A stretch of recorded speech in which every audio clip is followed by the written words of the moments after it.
it a halal source or a haram source? Were you truthful or did you lie and deceive to get to that wealth? Did you do things that were doubtful or questionable, or were they correct in the eyes of Allah subhanahu wa ta'ala? And even if you're in the green related to that, the next question is, وَفِيمَ أَنْفَقَهُ?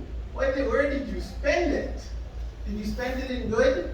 Did you spend it in things that make Allah subhanahu wa ta'ala happy? Or did you do things that were doubtful? You did things that led to sin. You used your wealth in a way to flaunt it in front of others just to show your own pride. Why was it used? Where did you use it? So both of these questions are going to be asked about every single penny that we earn.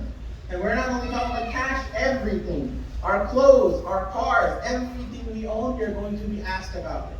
So that is point 2. Everything is going to be audited on Yawm al-Qiyamah, illa ma sha'Allah, unless Allah subhanahu wa ta'ala decides to just completely overlook some people, which may happen, and that is the mercy of Allah. So that is point 2.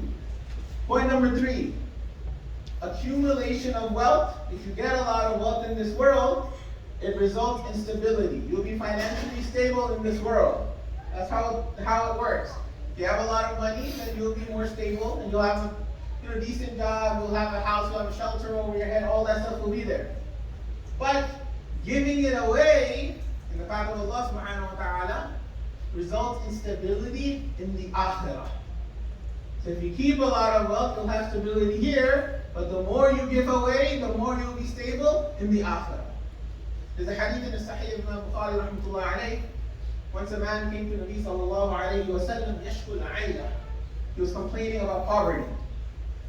So Nabi sallallahu alayhi wa sallam told him, لا يقفن أحدكم بين يدي الله. A time is going to come where you're going to be standing in front of Allah subhanahu wa ta'ala. ليس بينه وبينه حجاب. There will be no barrier between you two. ولا ترجمان يترجم له. There will be no interpreter in the middle. It's you, one-on-one with Allah subhanahu wa ta'ala. Then Allah subhanahu wa ta'ala will ask you directly, أَلَمْ أُوتِكَ مَالًا? Did I not give you wealth? And then the person will reply, Bala, of course.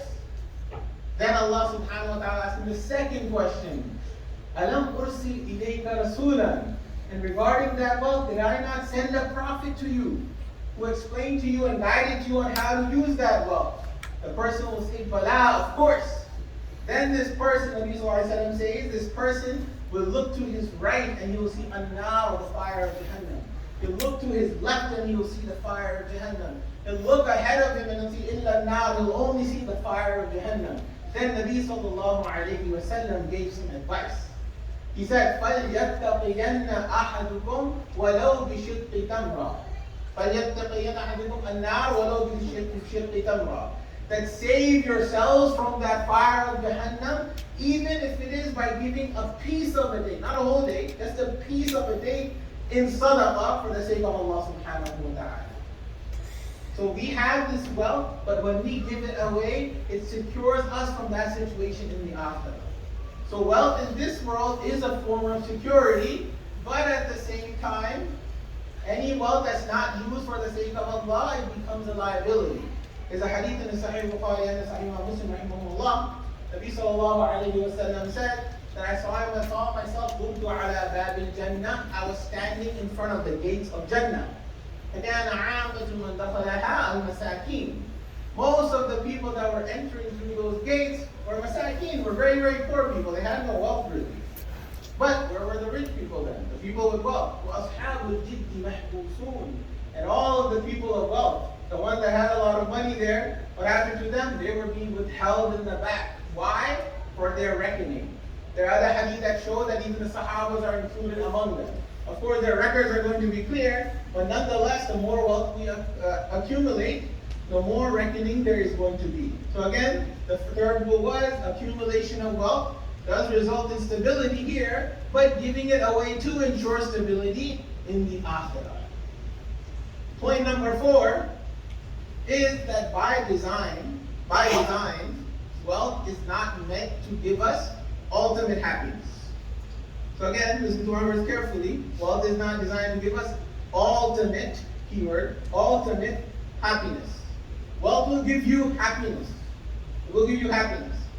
If I take $15, that's the price right now. If I take $15 and I go down and buy a nice Philly cheesesteak, and I'm a cheese whiz guy, right? Buy a nice Philly cheesesteak, and I eat it, I am going to be happy, obviously. Right? Tastes very, for those who like it, I am going to be happy. But 30 years down the line, when the cholesterol kicks in and hopefully no blood clots, but whenever all that kicks in, then the happiness will kind of go the other way about all those choices I made. So wealth can give us happiness for sure, but it will not give us ultimate happiness. And we see that.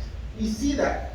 We see people who are multi-millionaires, multi-billionaires, places where we can't even imagine reaching, but they keep going higher and higher and higher. They're not satisfied at any point. They will not be satisfied. So the Nabi sallallahu alayhi wa sallam said in a hadith that's in the Sahih ibn Bukhari rahmatullah alayhi, لو كان لابن آدم واديا من ذهب. If one of mankind, if a human were to have an entire valley full of gold, أحب أن يكون له واديان. He'd love to have 2 valleys of gold. And if he has